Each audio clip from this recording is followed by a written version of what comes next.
Somebody you recorded somebody else before me. I thought I was your number one.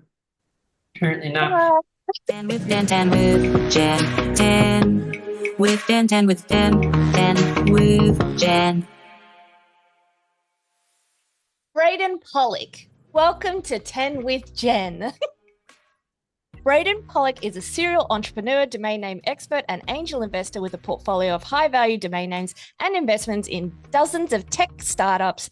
He owns and operates multiple companies, including legal brand marketing, and serves on the board of the Internet Commerce Association. Known for his work in the domain industry and as a frequent speaker at conferences, Braden is also involved in various philanthropic ventures.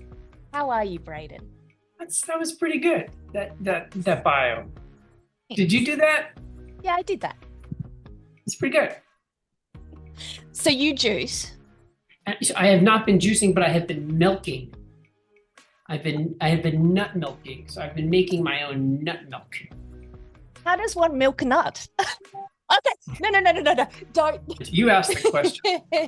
That was a mistake. Okay, Braden, are you ready for your 10 with Jen? Hit me. Alrighty, let's go. Number one. Humans How do you milk a nut? No. Gosh. Okay. Number one. Humans or animals? Oof. God, it depends. Like, it depends. Sometimes it's humans and sometimes it's animals. Sometimes, like the hell with humans, right? Yeah. It's the animals. Yeah. And sometimes you're like, because animals don't talk back to you. Yeah. So I'm both. What is the most terrifying animal? I don't know. I'm trying to think. I've seen all kinds of animals and I've never really been terrified by one. I mean, I guess if I was being charged by a bear, like that would be the most terrifying animal, or a lion. But no, I mean, I kind of, as I read stories about animals and, like sharks. Everybody's terrified of sharks, except shark. There's very few shark attacks. It's just like every time you hear about one, there's 11 people a year get killed by a shark. So, I mean, it's not very much, right? And then you hear about stories about people connecting with sharks, I think, in the wild. Yeah. So, I don't know. I can't actually answer that question. Later tonight, I'm going to have a dream of being choked by a snake. I'd be like, snakes are the most terrifying. I don't know. Yeah. What is your favorite domain name related memory or experience? I mean, there's so many experiences. I've been doing this for 18 or 19 years. So there's just been, there was a time when this woman would not call me back. I was trying to get a name and I kept calling and I think I sent a letter. I sent a letter from my attorney. I got nothing, no response. And then so I started sending her flowers every day, a bouquet of flowers. Yeah, for 3 days in a row. On the third day, she called me because it was just my phone number. Like, hey, love to chat with you. Please call me. And third day, she says, "Is this Braden?" She calls me. Yeah, this is so and so. And she's like, "You keep sending me flowers?" I said, "Yes, I have been sending you flowers." She says, "I'm married." It says, "You have people asking questions. You have to stop." I said, "Let's talk about this domain." And she's like, "I'll just let it. We're not using it. You can just have it." It was a big corporation, and she let me have it after I sent her flowers. Wow. You are a vegan. Since when and why? It's been, so it's now September. It was 15 years in June. Wow. So it's been a long, long time. Why? So I haven't eaten red meat most of my life. There were periods where I'd eat it, but mostly it's just kind of, it just felt like it drained my energy. It takes a lot of energy to break it down. And I was always kind of a gym rat. And so I was like, I don't want to spend my energy breaking down red meat when there's things I can eat that are easier on my body. Yep. And then I'd also experiment with food and exercise. And I cut out dairy for a month at one point.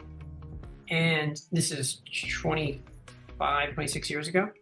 And then when I went back to eat, I had a bowl of cereal and I was double over in pain and I could not undo it. I tried to go back on dairy, couldn't. So no red meat, no dairy. And then when I met my now ex-wife, she was vegetarian, so she didn't eat. She was pescatarian. She didn't eat chicken or turkey, a little bit of fish. Yep. And so then I just didn't eat that when I was with her.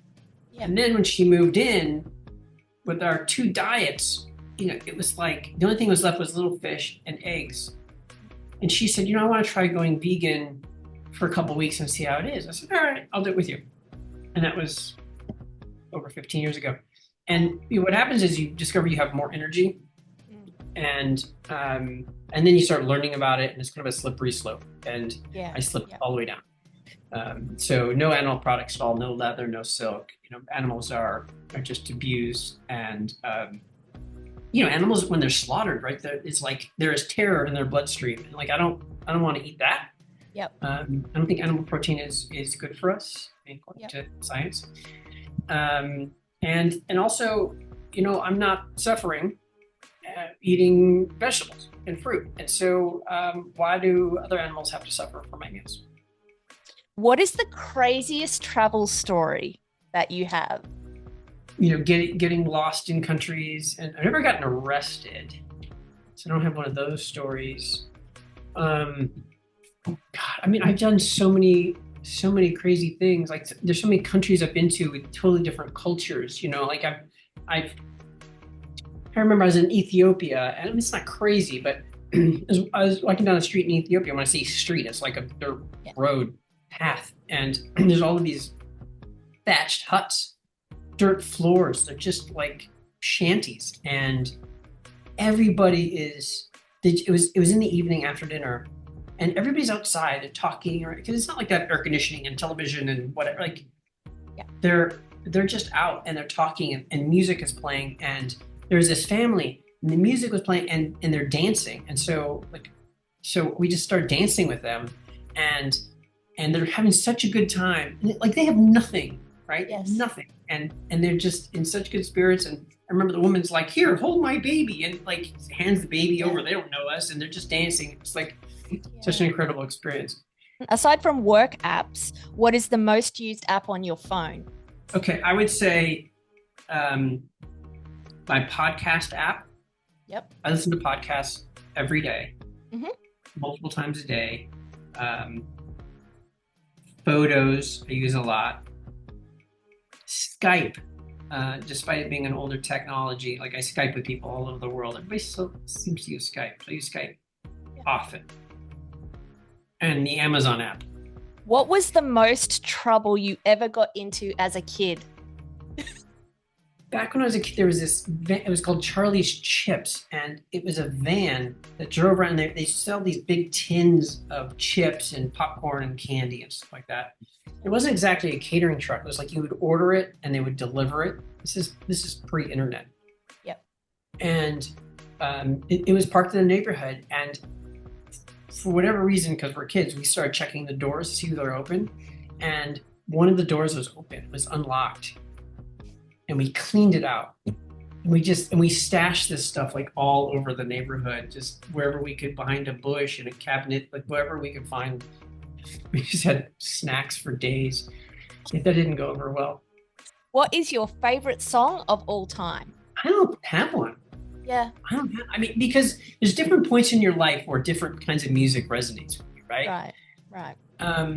And if I think back, like, what did I listen to when I was in grade school? I don't know, probably Journey or something, right? And in high school, I listened to alternative music like The Cure and Depeche Mode. And so like those songs kind of resonate. So it just depends on different parts of my life.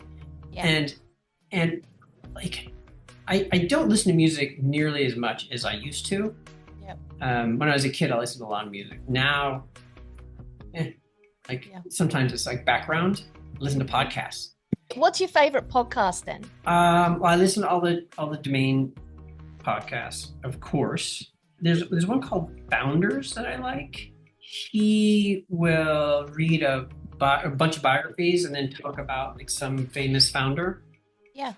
Listen to that one a lot. I really like that.